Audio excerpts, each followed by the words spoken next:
Bonjour à toutes et à tous et bienvenue sur ce nouveau podcast Nutrimuscle en compagnie de Michael Gundil, un podcast spécial PeptoPro, la protéine la plus anabolique du marché. C'est un hydrolysat donc de caséine qui était apparu pendant quelques années chez Nutrimuscle avant que nous ne prenions la décision de le retirer de notre boutique début 2017 à cause du fournisseur qui priorisait la vente de l'eau de PeptoPro ancien au détriment de l'eau ultra frais.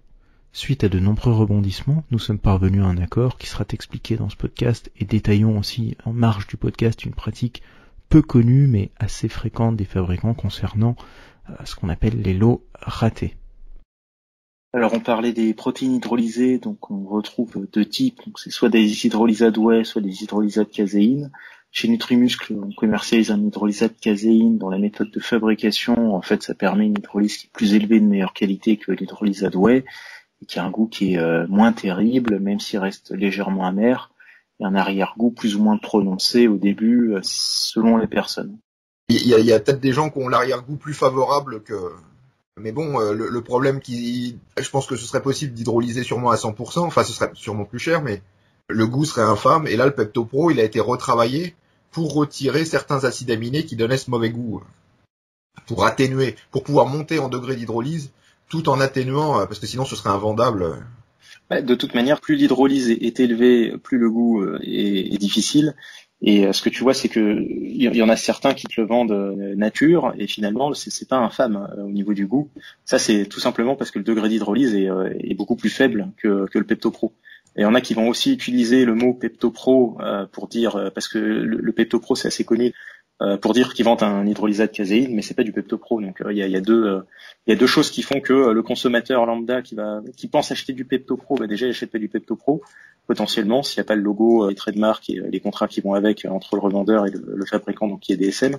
Et la deuxième chose, c'est que si le goût est supportable ou c'est pas un goût très très hydrolysé, donc il y a cet arrière-goût un peu de vomi parce que c'est prédigéré, c'est que la concentration elle est minime, parce que en tant qu'acheteur, toi tu peux choisir ta concentration. C'est quelque chose qui se fait assez souvent. Ils te demandent finalement quel niveau de concentration tu veux, et après c'est toi qui fais le choix de dire bon je veux 5, je veux 10, je veux 15, je veux 20 ou 26, 27 comme le PeptoPro qu'on va avoir. Mais le problème après, c'est que quand les gens ils font en fait c'est pour les produits grand public. Pourquoi ils prennent un taux d'hydrolyse bas, c'est que c'est plus facile à masquer après avec tes édulcorants. Mais plus tu vas monter en taux d'hydrolyse, pour avoir un bon goût, pour vanter le goût fraise des bois des Carpates sur ton site internet, ça devient très problématique d'obtenir ce goût si ta protéine elle est très très hydrolysée. C'est ça. Tout se joue sur l'hydrolyse de la protéine. C'est compliqué à masquer. Après, ceux qui s'habituent, franchement, au bout d'une semaine, ça va. Ouais, c'est ça, mais le problème, c'est que les gens, ils font beaucoup ta première impression, elle compte beaucoup, quoi. T'ouvres le pot, déjà, ça sent bizarre. Tu manges, ça a un peu goût de vomi. Il y en a, il y aura pas de prise, quoi. Mais pour ceux qui persistent, ça va. Il y a une petite semaine d'effort. Ouais, non, mais bon, t'as un mauvais a priori sur le produit. Il faut expliquer aux gens qu'il faut toujours commencer bas, parce que les hydrolysats, ça peut créer des problèmes intestinaux. Parce que les acides aminés hydrolysés vont attirer beaucoup d'eau dans ton intestin pendant la digestion. Donc si tu commences à une dose très forte, ça va finir, en fait, t'as la chiasse, quoi. Voilà, surtout pour ceux qui le prennent juste avant la séance. Donc pendant. Ça, faut toujours commencer très bas, quelques grammes. Donc là, le goût sera pas un problème. Tu mets quelques grammes dans ta protéine ou dans ce que tu veux. Et puis après, tu montes progressivement. Normalement, ça se passe bien. C'est ça. Ça paraît bête, mais il y en a beaucoup quand ça a été lancé qui commençaient à se prendre 40 grammes d'un coup, comme si c'était un isolat de whey. Déjà 40 grammes, quand t'es pas habitué au goût, ça fait mal. Et en plus, ton corps n'est pas habitué. C'est pas parce que tu prends 3-4 shakers par jour d'isolat que tu peux mieux digérer ce genre de protéines. Surtout que c'est un hydrolysat. Donc c'est assez compliqué là-dessus. Donc c'est pour ça qu'il y a que des avantages à commencer bas, monter lentement. En une semaine, c'est plié, hein. Parce que les gens ils disent commencer bas, j'en ai pour 6 mois. Non. Si tu montes quelques grammes par jour, 3 grammes par jour pendant une semaine, ça fait 21 grammes, t'es à peu près à ta dose. Hein. Ouais.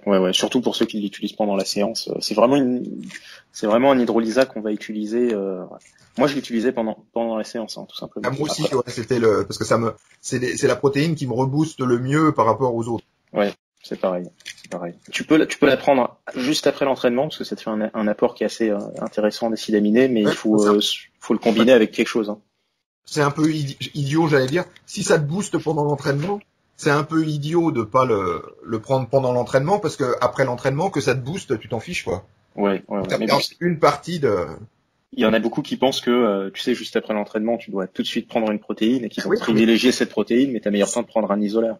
Alors ça, c'est vrai si t'as rien mangé pendant ton entraînement. Mais si t'as déjà pris de la protéine pendant l'entraînement, ce qu'on appelle la fenêtre anabolique après l'entraînement, elle existe moins puisque tu l'as refermée un peu, j'allais dire, en prenant des protéines, et elle est moins vitale puisque tu as déjà pris tes protéines. Parce que les protéines que tu as pris pendant l'entraînement, elles vont certes augmenter le taux de protéines dans le sang pendant l'entraînement, mais aussi après. La digestion, elle va durer quand même plusieurs heures. Donc, tu couvres si tu prends ta protéine pendant l'entraînement, tu couvres et l'entraînement et la période post-entraînement. Et c'est assez intéressant. Après, tout dépend le type d'entraînement et le sport. Ça durait surtout. Et le sport que tu pratiques, mais le mix, moi je faisais beaucoup de PeptoPro et de Waximase. Donc c'est encore plus horrible parce que déjà le Waximase c'est très ça gélifie à fond et quand tu rajoutes le PeptoPro ça te fait ce goût, mais c'est là où j'avais vraiment la meilleure sensation sur la séance. Mais tu peux toujours après rajouter le sucralose. Avec le sucralose, j'en avais aussi, mais j'avais pas trouvé ça vraiment bon avec le sucralose. Ça te fait un espèce d'arrière-goût, tu sais, très sucré, plus le goût amer. Oui, ça doit faire ressortir un peu le mauvais goût. Ouais. Non, ça doit être un peu la même problématique que les BCAA, tu peux pas recouvrir le goût n'importe comment, quoi. C'est ça. Potentiellement, on est en train de voir avec des arômes citronnés, de chez Robertet toujours, qui ont plusieurs arômes de citron qui peuvent un peu masquer le goût. Sur les BCA, ça rend plutôt pas mal, hein, mais tu le sens pas trop en fait. C'est-à-dire que tu vas pas sentir l'amertume du BCA, mais tu vas pas sentir le citron à fond parce que c'est assez fin le goût. Et je me demande si avec le PeptoPro qu'on va recevoir, on va pouvoir avoir, on va essayer de faire un mix avec du citron, des arômes un peu agrumes citronnés et du sucralose pour casser cette amertume. Oui, c'est surtout pour masquer ce mauvais goût. Après, si tu augmentes vraiment les doses de masquant, tu arriveras peut-être à un goût, mais il en faut beaucoup. C'est la problématique des BCA. Mais déjà, si tu arrives à masquer un peu plus le goût sans en donner vraiment forcément. Oui, l'idée c'est pas de mettre 5 grammes de PeptoPro et 5 grammes d'arôme. Hein. Là, ça sert à rien. Mais on va essayer. On est en cours. Donc le PeptoPro de DSM arrive chez Nutrimuscle et on a réussi à faire une petite innovation cette fois-ci. On en parlait, mais on va avoir du Fresh PeptoPro. Donc c'est un PeptoPro qui est ultra frais. Le lot est en cours de production donc en ce moment même. Et ce lot qui vient d'être produit arrive chez nous dans une petite semaine. Donc normalement dès la mi-août, on va pouvoir le recommercialiser avec justement c'est du fresh. Donc la poudre est beaucoup plus grosse, elle est beaucoup plus volumineuse. Et on est sur une production qui est ultra fraîche. Donc on a réussi à sécuriser ça par contrat. Ça veut pas forcément dire qu'on en aura toute l'année malheureusement, parce que il faut savoir que DSM ils font 1 à 2 productions par an. Et quand ils produisent beaucoup. Donc après jusqu'à écoulement des stocks, ils vont plus produire. Donc voilà, c'est une matière première qui est assez compliquée à sourcer, à acheter. Elle est pas difficile à acheter si t'es pas très regardant sur la date de production. C'est ça. En sachant qu'on en avait parlé dans les premiers podcasts, mais ils appliquent encore ces dates de retest que tu as sur les certificats d'analyse. Donc le PeptoPro, la durée de vie, elle est assez courte. De base, il me semble que c'est 18 mois. C'est 18 mois ou 2 ans maximum. Et eux réappliquent finalement à la fin des 18 mois ou des 2 ans, ils te remettent un retest de 18 mois ou 2 ans. Donc ils doublent la durée de vie et à partir de là, forcément le prix diminue. Il faut savoir que le PeptoPro, c'est plus fragile qu'une protéine parce qu'il y a une hydrolyse et le responsable donc de chez DSM nous expliquait justement que ta matière première, ton degré finalement de protéines, d'acides aminés à l'intérieur se dégradait beaucoup plus vite que sur une protéine laitière ou une protéine normale qui n'est pas hydrolysée. C'est aussi pour ça qu'ils baissent le prix et c'est normal aussi. Oui, parce que l'avantage d'acheter une protéine qui est vieillissante, c'est que tu la payes nettement moins cher. Là, vous avez acheté une protéine juste la production qui vient d'être faite, mais c'est au prix que vous l'avez payé beaucoup plus cher que... Oui, il y a des variations qui sont assez... Ils te proposent toujours les deux. Ils te proposent pas les deux, ils te proposent toujours de la vieille. Mais là, tu as eu les deux prix. Parce qu'on peut rappeler historiquement que Nutrimuscle vendait du PeptoPro. Alors, j'ai plus les années en tête. Et puis, tout d'un coup, Je crois que Bon. par contrat, il sécurisait une matière fraîche jusqu'à ce que ils s'aperçoivent que DSM envoyait des. C'est ça. Bah, c'était jusqu'en 2016. Ça avait été commercialisé, il me semble, 2015-2016. Alors c'était un peu différent. C'était sous contrat pour le tonnage, donc le nombre de kilos à l'année, annuel.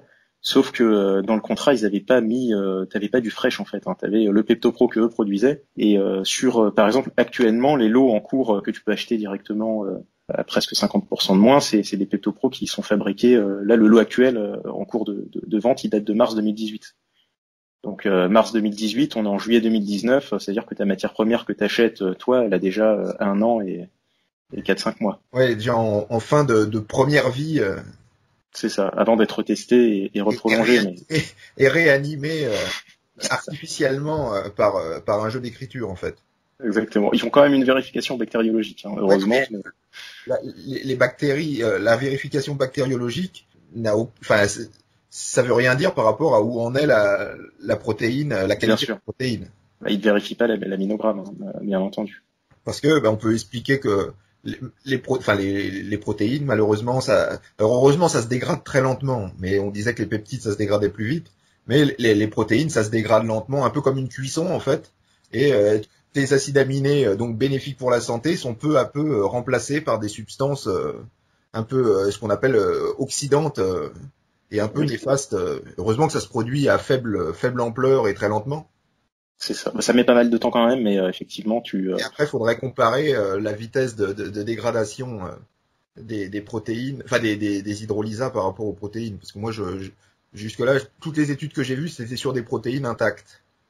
Ouais, et écoute, c'est une bonne idée. Je pense qu'on va en mettre de côté, puis on en reparlera on peut les envoyer en laboratoire justement pour voir l'aminogramme et le degré de protéines. Ça me fait penser à récemment, on a eu, alors le consommateur est assez floué parce que y a quelque chose qui m'a un peu fait bondir il y a pas longtemps. J'ai reçu un mail d'un fournisseur habituel de chez nous de protéines qui avait testé, donc ils ont fait une filtration de leur protéines, donc de leur lait.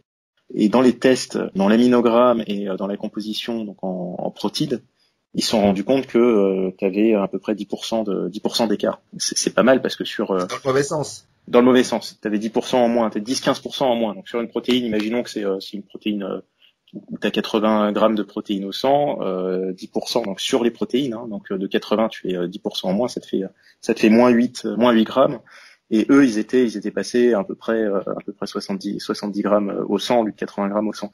Et donc, bien entendu, ils nous envoient un mail en disant, on a un lot alors, je sais pas, c'est la méthode de filtration ou la qualité du lait qui a fait que ce lait-là était moins concentré en protéines et qu'ils ont moins réussi finalement à extraire les protéines. Donc, oui, c'est ça, exactement. C'était sur un lot il y avait quand même une dizaine de tonnes, hein, donc c'est pas rien non plus. Il faut les écouler, les 10 tonnes. Et du coup, au niveau du prix, voilà, tu avais 40% de réduction par rapport au prix auquel nous on achète. Ce qui vaut le coup. Enfin, quand ils pensent. Et alors, c'est pas ça qui est désolant. Donc, tu vois, de temps en temps, après c'est les machines, etc.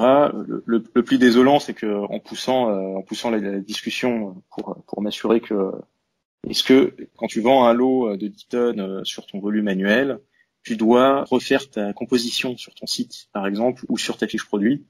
Bien entendu, non. Ça veut dire que quand tu vas dire que tu as 80 ou 90 grammes dans ta composition, c'est une composition qui s'entend, on va dire sur l'année, tu vois, c'est pas sur par lot en fait la composition nutritionnelle. Donc tes acides aminés, ta teneur en protéines, en fonction des lots que tu as dans l'année. Si tu fais comme nous et que tu fais du réassort assez souvent pour garder des lots frais, de temps en temps, au lieu d'être à 80 ou 90, t'es à 91, ou t'es à 81, ou t'es à 79,5, etc. Mais t'as toujours le minimum, c'est 79,5, t'as 0,5% d'écart en fait.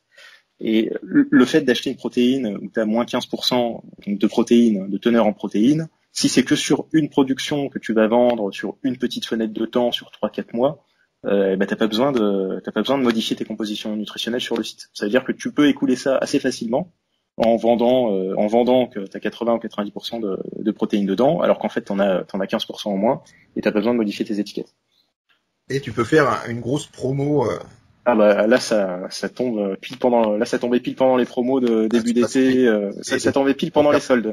Ils ont des promos. Mais bon, faut préciser que toi, tu l'as pas acheté, le lot. Ah bah bien sûr que non. Bien sûr que non. De toute manière, c'est marqué aussi sur les analyses. Donc, si tu publies tes analyses, il y a la teneur en protéines qui est dedans aussi. Oui, parce qu'il y a plusieurs choses. Il y a l'aminogramme tel qu'il peut apparaître sur le pot ou sur le site, et il y a les analyses, ce qui est deux choses.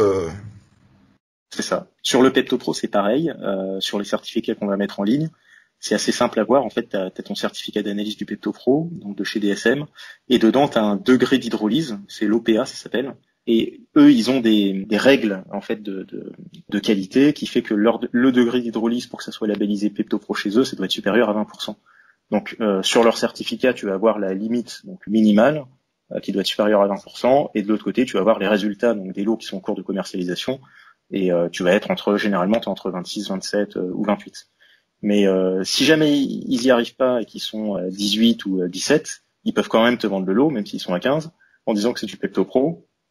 Parce que pour toi, c'est pas une production que tu vas acheter toute l'année, en fait. C'est eux qui ont fait une erreur, qu'on mal chiffré, qu'on mal hydrolysé pour le PeptoPro, et qui vont pouvoir te le vendre moins cher. Et tant que tu montes pas ton certificat, bah, ta composition nutritionnelle, tu ne la changes pas sur ton site.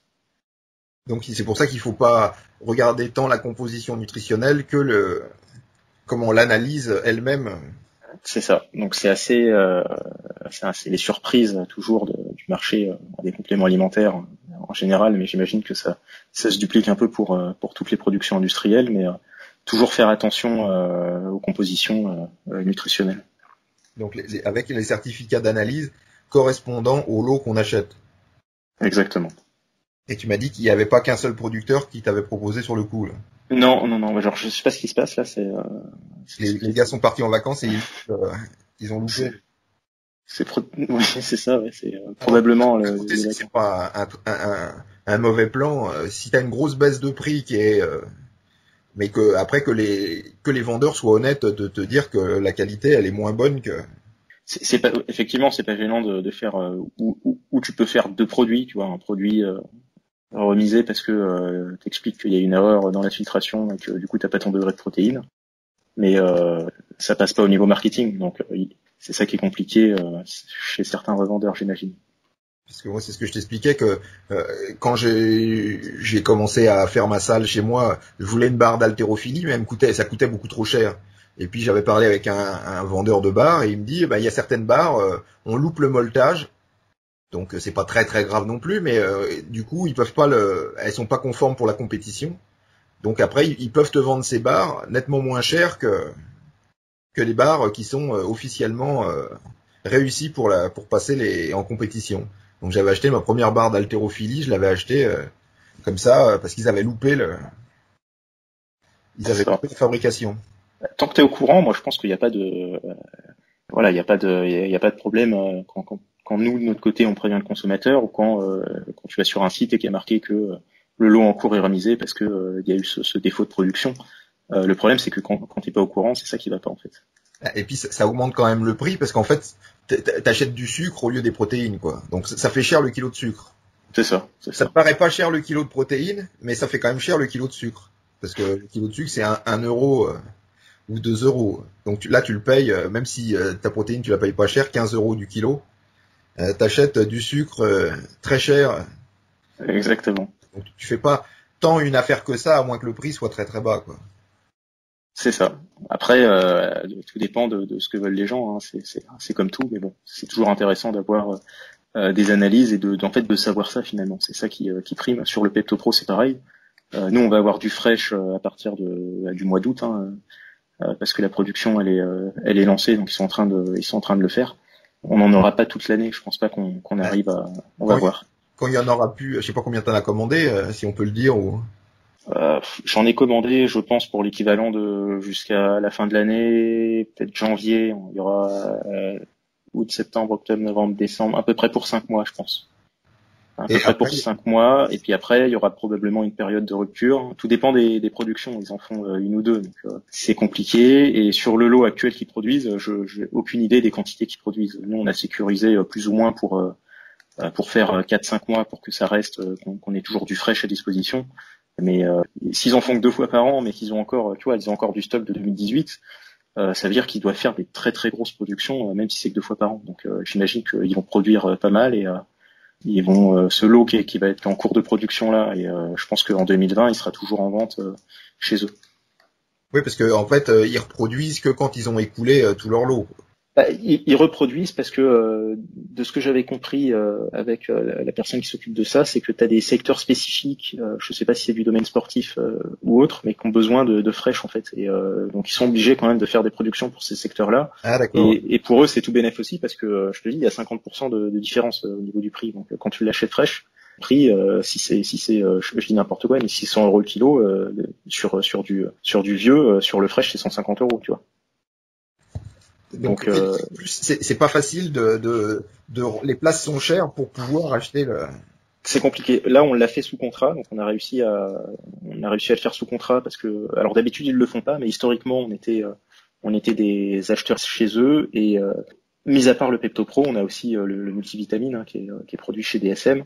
On a la vitamine C et on est un client qui est régulier, etc. On a un client sérieux, on va dire, et du coup on a réussi. Je les avais vus sur un salon des compléments alimentaires et du coup on a réussi à refaire ce contrat sur du fresh. Donc c'est pas reprendre le contrat qu'on avait avant parce que le contrat qu'on avait avant c'était sur une quantité annuelle mais c'était pas sur du fresh. Et là du coup on a réussi à sécuriser du fresh Pepto Pro. Ce qui fait que on en aura mais on en aura pas toute l'année. Après on sera dépendant de quand ils vont reproduire. C'est ça. Après voilà, moi je pense que c'est quand même toujours bien d'avoir du fresh et si on n'a pas pendant quelques mois Après, c'est aux gens de faire leur stock. C'est ça. Je sais pas si tu peux prévenir Après, ça fait un peu marketing. Ça y est, on vend les derniers pots, mais est-ce que quand de toute façon, on fait la distinction parce qu'on vend plus du Pepto Pro normal, on vend que du fresh. Donc, quand il est en rupture de stock, c'est pas parce qu'il y a plus de Pepto Pro, mais c'est parce qu'il y a plus de fresh. Est-ce que tu peux prévenir un peu avant qu'il y en a bientôt plus, quoi? Ah oui, je pense qu'on le mettra. Ouais, décembre, janvier peut-être, et après je sais pas quand ils produisent. On verra. Donc, tu peux expliquer un gros écart de prix par rapport, parce que c'est beaucoup plus facile d'acheter des vieux lots. Ils en ont toute l'année. Quoi qu'il arrive, ils en ont toute l'année. Là, comme je te le disais, le lot en cours, c'est le lot de mars 2018. Donc, et moins cher que. Ah oui, bien moins cher. C'est pas du fresh, hein. Là, du coup, Alors, il y a, donc on disait ça, il y a aussi ceux qui te vendent du Pepto Pro, mais c'est pas du Pepto Pro de chez DSM. Parce qu'il faut savoir qu'il y a quand même une méthode d'extraction, de filtration. Il y a une méthode d'hydrolyse qui est propre à DSM. DSM, c'est un grand groupe qui est spécialisé dans les vitamines, notamment. Ils sont très forts là-dessus. Et ils ont des méthodes, c'est pour ça qu'ils l'ont labellisé, hein, le Pepto Pro, il y a ce nom de marque, parce qu'il y a la méthode derrière de filtration qui fait que d'hydrolyse, que contrairement à d'autres personnes qui produisent des hydrolysades, que ça soit de caséine ou de whey, ils ont une méthode qui font qu'il y a une pureté qui est présente chez eux et que t'as pas chez les autres. Donc il y en a beaucoup qui vendent du Pepto Pro, mais qui vient pas de chez DSM, parce que le Pepto Pro c'est un nom de marque qui est protégé. J'en parlais justement avec le commercial de chez DSM qui me disait que eux ils font quand même une veille sur les revendeurs parce que t'en as qui vont labelliser ça Pepto Pro, mais il y a aucun lien avec DSM, c'est juste que c'est un aspect qualitatif et ils utilisent la marque sans autorisation. Donc ça faut faire attention aussi. Oui, ou sinon tu peux rajouter un peu de Pepto Pro dans tes protéines et tu dis que c'est du Pepto Pro et puis t'oublies de donner un peu comme on parlait avec la protéine de Milk and Egg, t'oublies de préciser le taux de. Oui, aussi ouais. Ça marche aussi comme ça. Pro. C'est comme nous disait Kaneka, avec qui on a fait le podcast qui sera mis en ligne après celui-là, mais sur l'ubiquinol. Hein. Du Q10, de coenzyme Q10 en gros.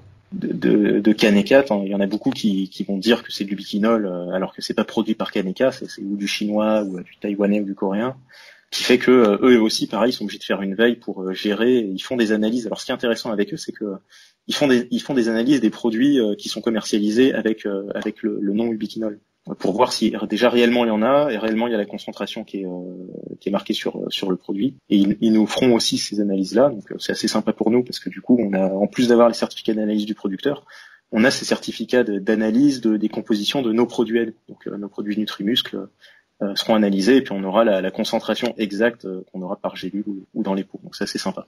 Donc pour ceux qui retour du Pepto Pro, pour ceux qui étaient fans et qui ne trouvaient plus de Pepto Pro.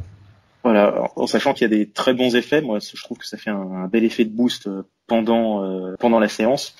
Est-ce que ça vaut le coup d'en prendre après ou hors de l'entraînement, je sais pas trop. Ouais, après, on peut en prendre quand on veut et en quantité. Le problème la problématique de l'utilisateur, c'est que c'est plus cher qu'une protéine, un Isola ou n'importe quelle autre protéine. Donc, la problématique de l'utilisateur, c'est comment en avoir le plus possible pour son argent. Et sinon, on peut tout faire au Pepto Pro, hein, midi, soir, la nuit. Non, mais la personne qui a un effet de boost pendant l'entraînement, c'est l'idéal. Celui qui a pas d'effet de boost pendant l'entraînement, après, il peut dans ce cas-là en prendre après ou avant. Oui, il peut le mixer avec sa protéine. Hein. S'il met que quelques grammes, ça lui fait une assimilation qui va être ultra rapide, parce qu'elle est déjà hydrolysée, donc il va pas y avoir une digestion forte dessus ou longue. Ça arrive très rapidement dans le sang. Et après, il peut en mettre, je sais pas, 5 grammes, 10 grammes maximum dans son shaker à chaque fois, pour lui apporter tout de suite des protéines, des acides aminés. Et après, il a sa protéine à lui qui va lui faire son travail, qui doit être digéré, parce qu'il n'y aura pas eu de prédigestion sur une protéine normale. Donc ça peut être aussi intéressant dans ce cas-là. Après, niveau du prix, moi je recommanderais plus sur vraiment juste autour de l'entraînement, et en dehors, tu pars sur de l'Isola ou de la whey. Et outre l'effet boost qu'il peut y avoir, alors qu'il peut y avoir ou non à l'entraînement, après c'est à chacun de tester sur lui et puis de savoir combien il en faut pendant l'entraînement pour être boosté, parce que tu peux être boosté à 10 grammes et en prendre 15 et ne pas avoir de boost supplémentaire. Donc dans ce cas-là, autant ne prendre que 10 grammes. Mais le deuxième avantage du Pepto Pro, c'est qu'il y en a qui digèrent pas les protéines à partir de lait, même si ça a été délactosé, tout le tralala, et ils ont moins de problèmes avec le Pepto Pro. Exact. Donc c'est un deuxième usage du Pepto Pro, sachant quand même avec l'avertissement qu'on a fait, comme c'est un hydrolysat et que c'est très hydrolysé, il faut toujours commencer très bas pour habituer ses intestins. Tu le sais tout de suite, si tu en as pris trop, tu vas te retrouver avec la chiasse directement, une chiasse très liquide. Là, tu sais que, en fait, c'est pas que t'aies mal réagi au produit ou etc., c'est que tu en as pris trop par rapport à ce que ton intestin peut supporter. Il faut l'entraîner lentement. Ouais, exactement. Ouais. Il faut l'entraîner lentement, petit à petit, et puis. Après, tu sais pas enfin, tu t'imagines pourquoi, mais quand t'es monté lentement, t'auras plus du tout de problème. Sur le Pepto Pro, la comparaison sur l'anabolisme, c'est déjà aussi dans la fiche produit qu'on remettra, mais t'as à peu près 30% c'est à peu près 30% plus anabolique qu'une protéine normale. La digestion est plus rapide parce que les acides aminés ont été prédécoupés, et donc en fait ça correspond à une prédigestion. Les gens qui ont du mal au point sur l'estomac à avoir assez d'acidité pour découper les acides aminés, ils n'auront pas de problème avec le Pepto Pro par exemple. C'est ça, et c'est pour ça que ça peut être intéressant de le mixer aussi avec une protéine que de le prendre seul. Le prendre seul pendant la séance, c'est bien parce que ça va pas te peser sur l'estomac, parce que la digestion est très facile et très rapide. Après la séance ou en dehors, pour ceux qui ont du mal à digérer des protéines ou qui les assimilent moyennement, c'est intéressant d'en prendre un petit peu aussi. Donc c'est un outil, puis après c'est à chacun de l'utiliser à bon escient par rapport à. C'est pas un truc, tu le prends, tu sais pas pourquoi, ni quel moment, ni quoi que ce soit. Non, c'est quand même les gens qui vont en acheter, c'est des personnes qui ont déjà un minimum de connaissances. Ouais, enfin ça. Ouais, mais je vois mal le mec qui vient de démarrer la muscu qui part sur du Pepto Pro sans autre protéine. Hein. Si, il suffit qu'il y ait un gars qui lui dise ouais c'est la protéine la plus anabolique, et puis roule Marcel. Et, on en a vu qui arrivait sur le forum et en disant oui voilà je voudrais maigrir, j'étais dans un magasin de compléments alimentaires, on m'a refilé un gainer, comment l'utiliser quoi.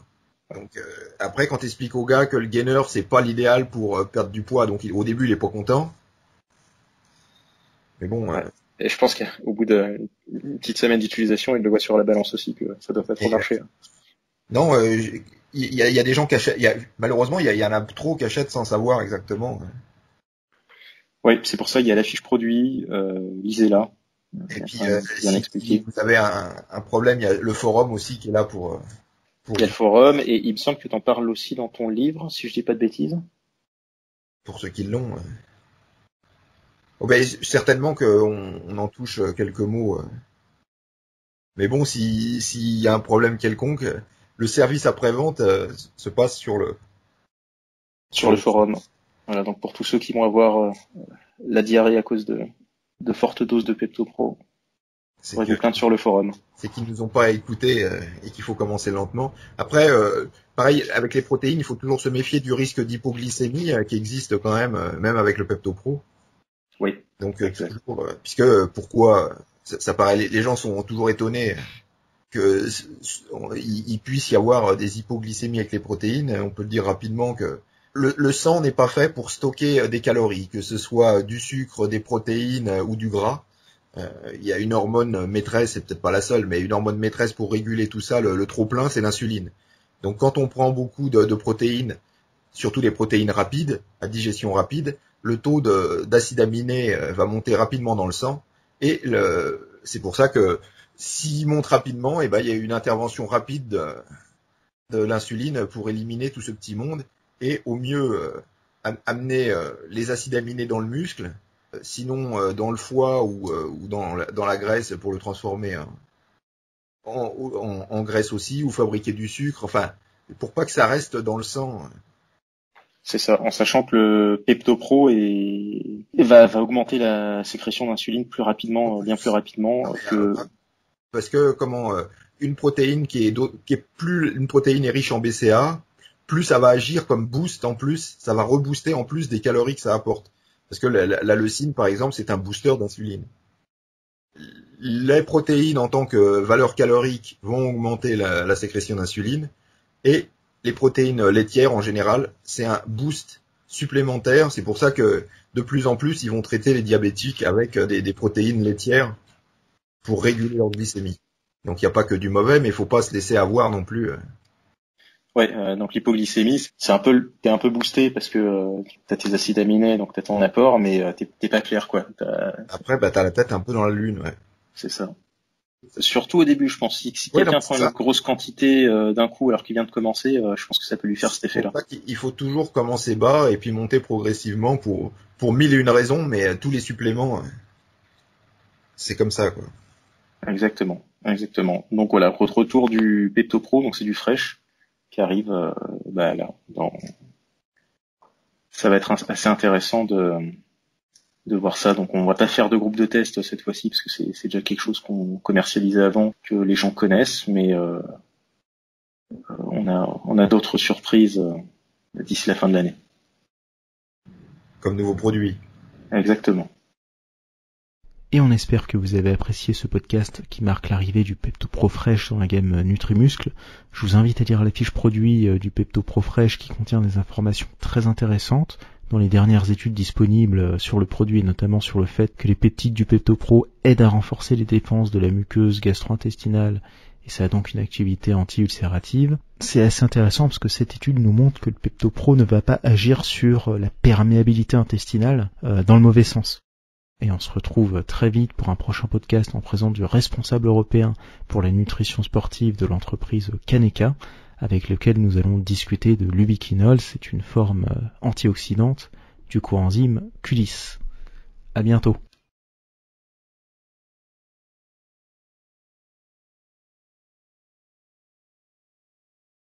Ça te fait ce goût, mais c'est là où j'avais vraiment la meilleure sensation sur la séance.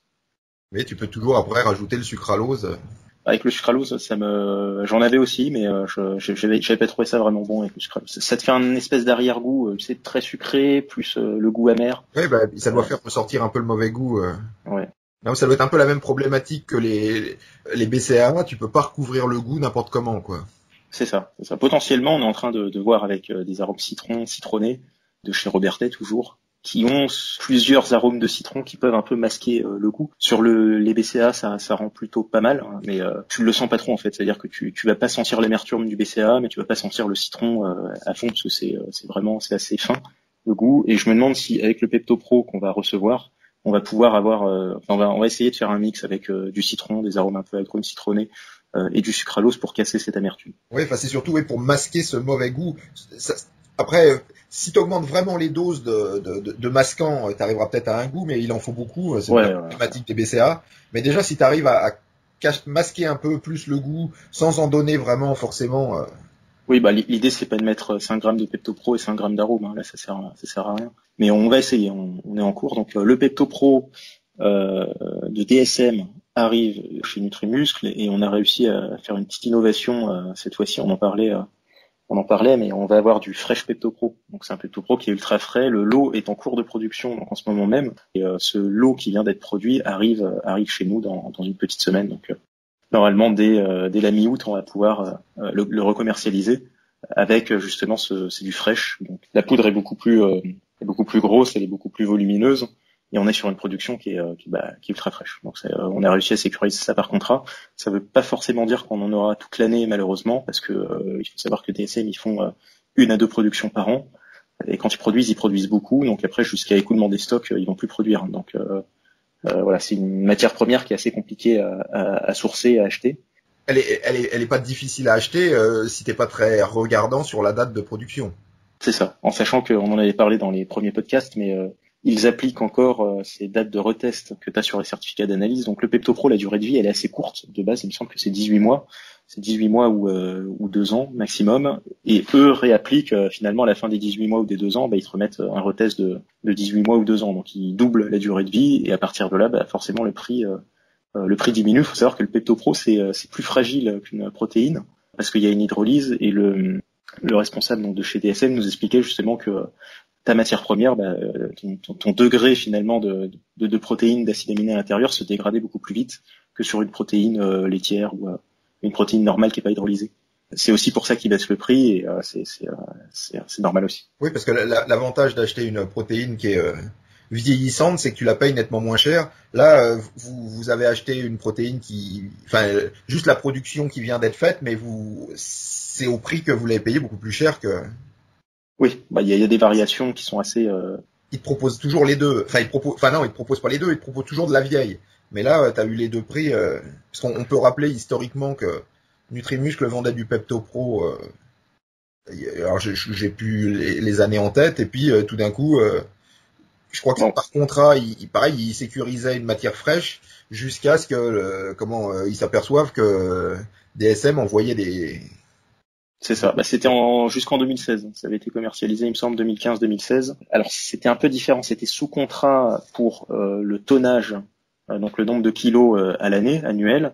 Sauf que dans le contrat, ils avaient pas mis, t'avais pas du fresh en fait. T'avais le Pepto Pro que eux produisaient. Et par exemple, actuellement, les lots en cours que tu peux acheter directement à presque 50% de moins, c'est des Pepto Pro qui sont fabriqués. Là, le lot actuel en cours de vente, il date de mars 2018. Donc mars 2018, on est en juillet 2019, c'est-à-dire que ta matière première que tu achètes, toi, elle a déjà 1 an et 4-5 mois. Ouais, déjà en fin de première vie. C'est ça, avant d'être testé et reprolongé. Et réanimé artificiellement par un jeu d'écriture, en fait. Exactement. Ils font quand même une vérification bactériologique, heureusement. Ouais, les bactéries, la vérification bactériologique ça veut rien dire par rapport à où en est la protéine, la qualité de la protéine. Ils ne vérifient pas l'aminogramme, bien entendu. Parce que on peut expliquer que les protéines, malheureusement, heureusement, ça se dégrade très lentement. Mais on disait que les peptides, ça se dégradait plus vite. Mais les protéines, ça se dégrade lentement, un peu comme une cuisson en fait. Et les acides aminés, donc bénéfiques pour la santé, sont peu à peu remplacés par des substances un peu ce qu'on appelle oxydantes. Et un peu néfaste. Heureusement que ça se produit à faible ampleur et très lentement. C'est ça. Ça met pas mal de temps quand même, mais effectivement, Et après, il faudrait comparer la vitesse de dégradation des protéines, des hydrolysats par rapport aux protéines. Parce que moi, jusque-là, toutes les études que j'ai vues, c'était sur des protéines intactes. Ouais. Écoute, c'est une bonne idée. Je pense qu'on va en mettre de côté, puis on en reparlera on peut les envoyer en laboratoire justement pour voir l'aminogramme et le degré de protéines.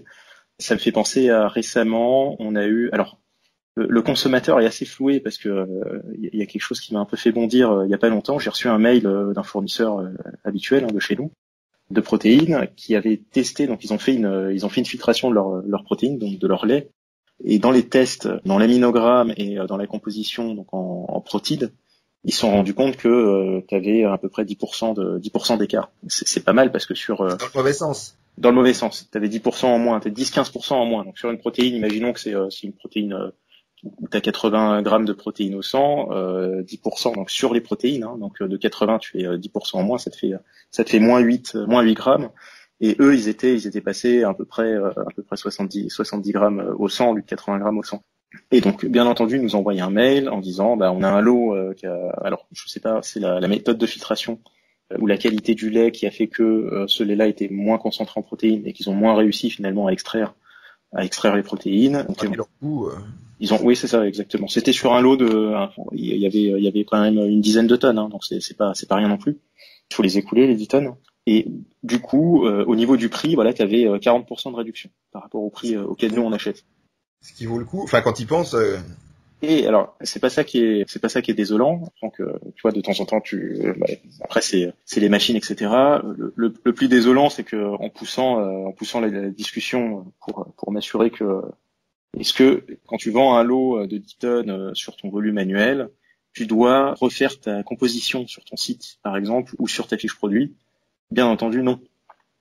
Ça veut dire que quand tu vas dire que tu as 80 ou 90 grammes dans ta composition, c'est une composition qui s'entend, on va dire sur l'année, tu vois, c'est pas sur par lot en fait la composition nutritionnelle. Donc tes acides aminés, ta teneur en protéines, en fonction des lots que tu as dans l'année. Si tu fais comme nous et que tu fais du réassort assez souvent pour garder des lots frais, de temps en temps, au lieu d'être à 80 ou 90, t'es à 91, ou t'es à 81, ou t'es à 79,5, etc.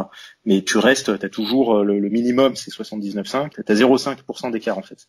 Et le fait d'acheter une protéine où t'as moins 15% de protéines, de teneur en protéines, si c'est que sur une production que tu vas vendre sur une petite fenêtre de temps sur 3-4 mois, t'as pas besoin de modifier tes compositions nutritionnelles sur le site. Ça veut dire que tu peux écouler ça assez facilement en vendant que tu as 80 ou 90% de protéines dedans, alors qu'en fait t'en as 15% en moins, et t'as pas besoin de modifier tes étiquettes.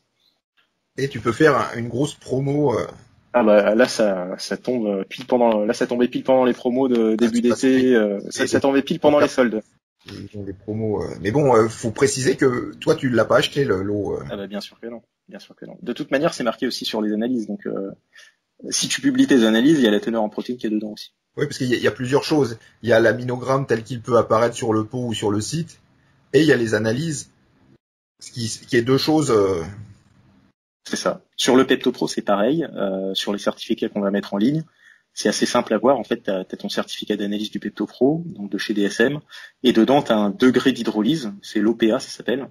Et eux, ils ont des règles en fait de qualité qui fait que le degré d'hydrolyse pour que ça soit labellisé PeptoPro chez eux, ça doit être supérieur à 20%. Donc sur leur certificat, tu vas avoir la limite donc minimale qui doit être supérieure à 20%, et de l'autre côté, tu vas avoir les résultats donc des lots qui sont en cours de commercialisation, et tu vas être généralement t'es entre 26, 27 ou 28. Mais si jamais ils y arrivent pas et qu'ils sont à 18 ou 17, ils peuvent quand même te vendre le lot, même s'ils sont à 15, en disant que c'est du PeptoPro. Parce que pour toi, c'est pas une production que tu vas acheter toute l'année, en fait. C'est eux qui ont fait une erreur, qui ont mal filtré, qui ont mal hydrolysé pour le PeptoPro, et qui vont pouvoir te le vendre moins cher. Et tant que tu montes pas ton certificat, ta composition nutritionnelle, tu ne la changes pas sur ton site. Donc c'est pour ça qu'il faut pas regarder tant la composition nutritionnelle que l'analyse elle-même. C'est ça. Donc c'est assez les surprises toujours du marché des compléments alimentaires en général, mais j'imagine que ça se duplique un peu pour toutes les productions industrielles, mais toujours faire attention aux compositions nutritionnelles. Donc avec les certificats d'analyse correspondant au lot qu'on achète. Exactement. Et tu m'as dit qu'il n'y avait pas qu'un seul producteur qui t'avait proposé sur le coup, là. Non. Genre, je sais pas ce qui se passe là. Les gars sont partis en vacances et ils ont loupé. Oui, c'est ça. Ouais, c'est probablement c'est pas un mauvais plan. Si t'as une grosse baisse de prix qui est, mais que les vendeurs soient honnêtes de te dire que la qualité elle est moins bonne que. Effectivement, c'est pas gênant de faire où tu peux faire deux produits, tu vois, un produit remisé parce que t'expliques qu'il y a une erreur dans la filtration et que du coup t'as pas ton degré de protéines, mais ça passe pas au niveau marketing, donc c'est ça qui est compliqué chez certains revendeurs, j'imagine. Parce que moi c'est ce que je t'expliquais que quand j'ai commencé à faire ma salle chez moi, je voulais une barre d'haltérophilie, mais ça coûtait beaucoup trop cher. Et puis j'avais parlé avec un vendeur de barres et il me dit il y a certaines barres on loupe le molletage. Donc c'est pas très très grave non plus, mais du coup elles sont pas conformes pour la compétition. Donc après ils peuvent te vendre ces barres nettement moins cher que que les barres qui sont officiellement réussies pour passer en compétition. Donc j'avais acheté ma première barre d'haltérophilie, je l'avais acheté comme ça parce qu'ils avaient loupé la fabrication.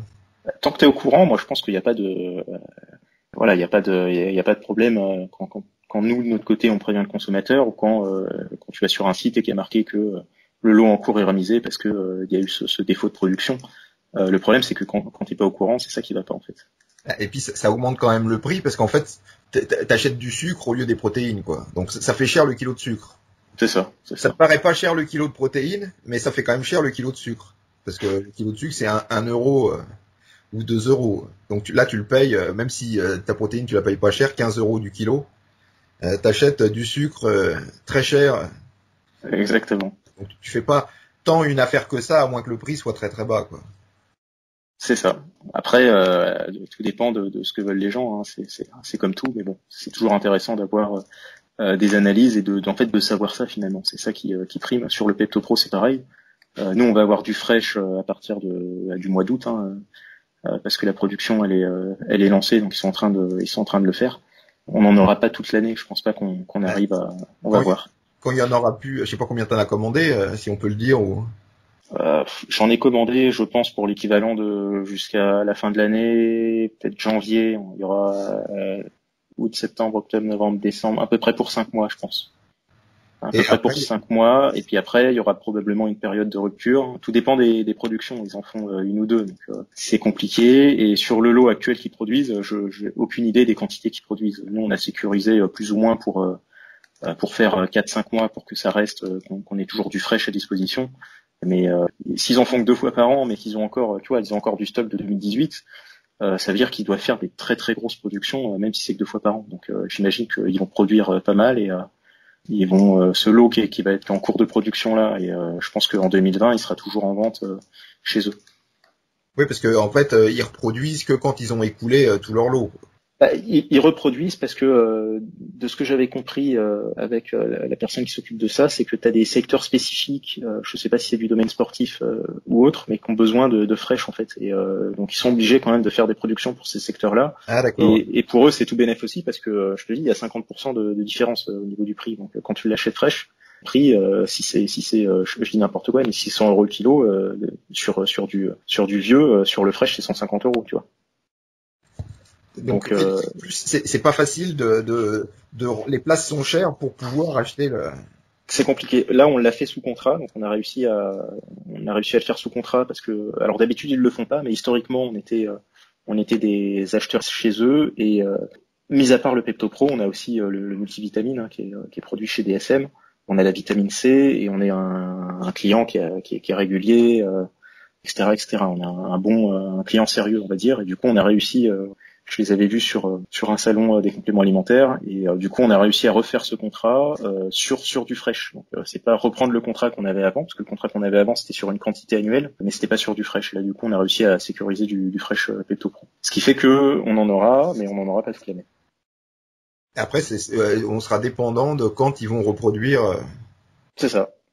Après voilà, moi je pense que c'est quand même toujours bien d'avoir du fresh et si on n'a pas pendant quelques mois, après, c'est aux gens de faire leur stock.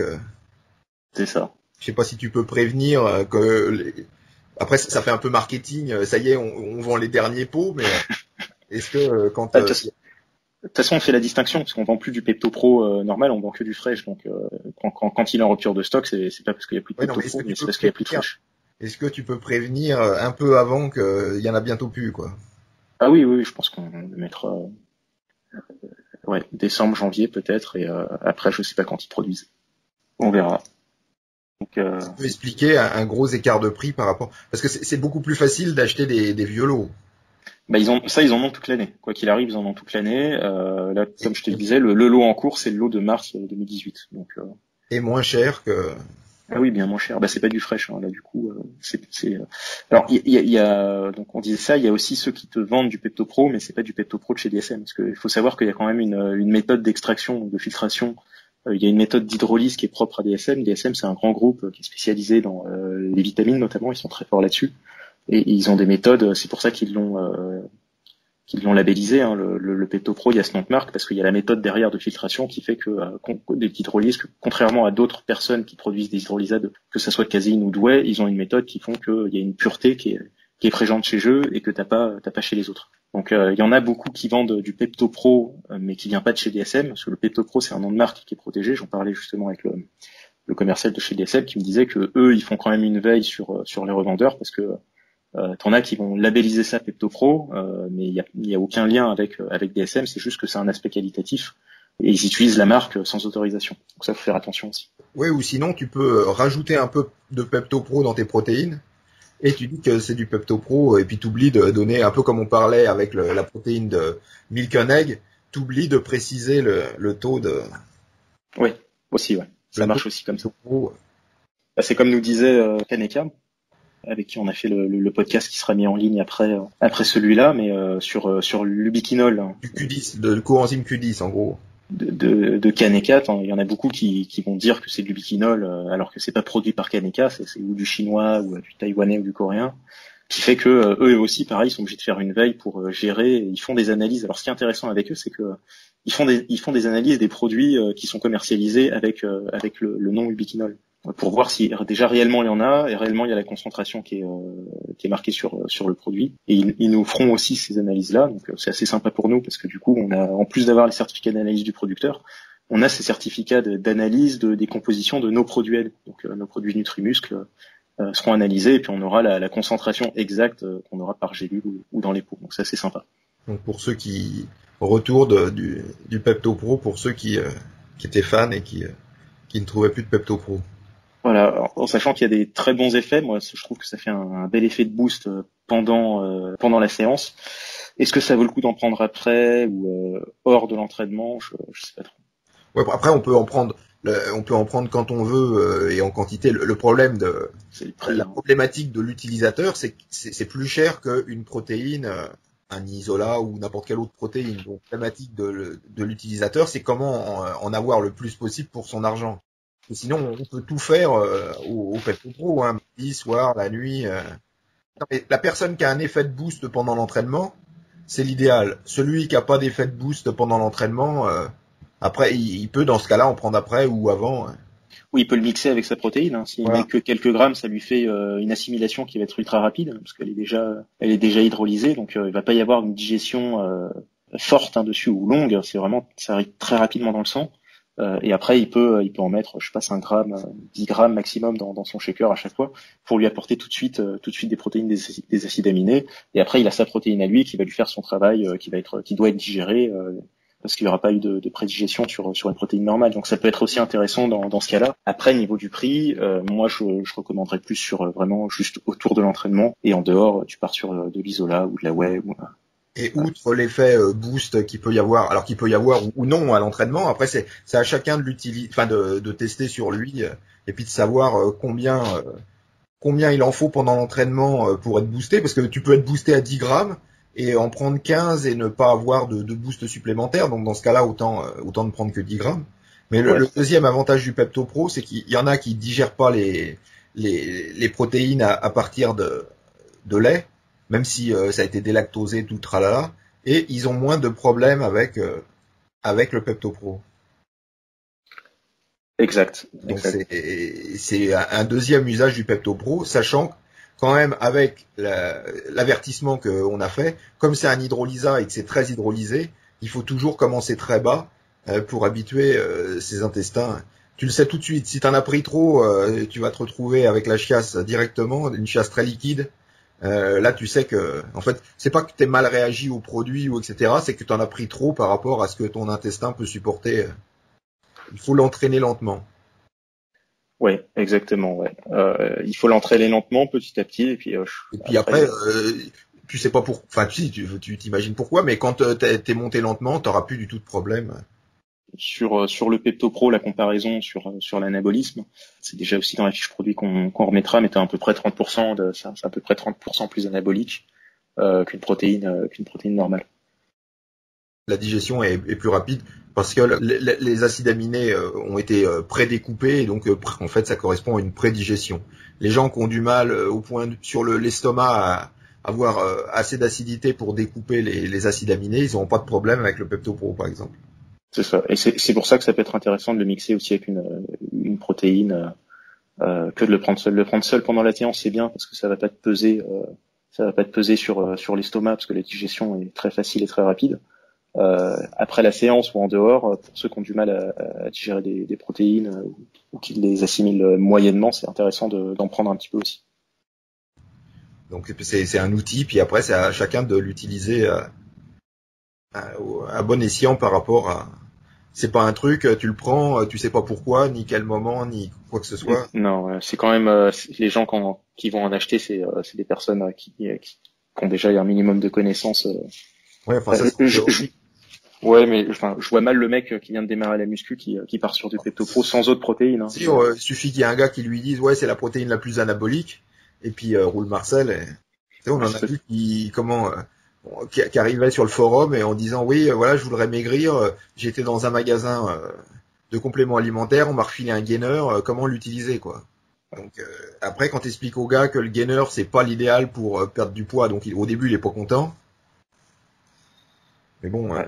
Et je pense qu'au bout d'une petite semaine d'utilisation, il le voit sur la balance aussi que ça doit pas trop marcher. Non, il y a des gens qui achètent. Malheureusement, il y en a trop qui achètent sans savoir exactement. Oui, c'est pour ça il y a la fiche produit, lisez-la. Et puis, bien expliqué. Si vous avez un problème, il y a le forum aussi qui est là pour. Il y a le forum et il me semble que tu en parles aussi dans ton livre, si je dis pas de bêtises. Pour ceux qui l'ont. Oh ben, certainement qu'on en touche quelques mots. Mais bon, s'il y a un problème quelconque, le service après-vente se passe sur le forum. Voilà, donc pour tous ceux qui vont avoir la diarrhée à cause de fortes doses de PeptoPro, on va vous plaindre sur le forum. C'est qu'ils nous ont pas écoutés et qu'il faut commencer lentement. Après, pareil, avec les protéines, il faut toujours se méfier du risque d'hypoglycémie qui existe quand même avec le PeptoPro. Oui. Donc, puisque pourquoi ça paraît, les gens sont toujours étonnés que il puisse y avoir des hypoglycémies avec les protéines. On peut le dire rapidement que le sang n'est pas fait pour stocker des calories, que ce soit du sucre, des protéines ou du gras. Il y a une hormone maîtresse, c'est peut-être pas la seule, mais une hormone maîtresse pour réguler tout ça, le trop plein, c'est l'insuline. Donc quand on prend beaucoup de protéines, surtout les protéines rapides, à digestion rapide, le taux d'acide aminé va monter rapidement dans le sang, et c'est pour ça que s'il monte rapidement, il y a une intervention rapide de l'insuline pour éliminer tout ce petit monde, et au mieux amener les acides aminés dans le muscle, sinon dans le foie ou dans la graisse pour le transformer en graisse aussi, ou fabriquer du sucre, enfin, pour pas que ça reste dans le sang. C'est ça, en sachant que le PeptoPro va augmenter la sécrétion d'insuline plus rapidement, bien plus rapidement que... Parce que une protéine une protéine est riche en BCA, plus ça va agir comme boost en plus, ça va rebooster en plus des calories que ça apporte. Parce que la leucine, par exemple, c'est un booster d'insuline. Les protéines en tant que valeur calorique vont augmenter la sécrétion d'insuline, et les protéines laitières en général, c'est un boost supplémentaire. C'est pour ça que de plus en plus, ils vont traiter les diabétiques avec des protéines laitières pour réguler leur glycémie. Donc il n'y a pas que du mauvais, mais il faut pas se laisser avoir non plus.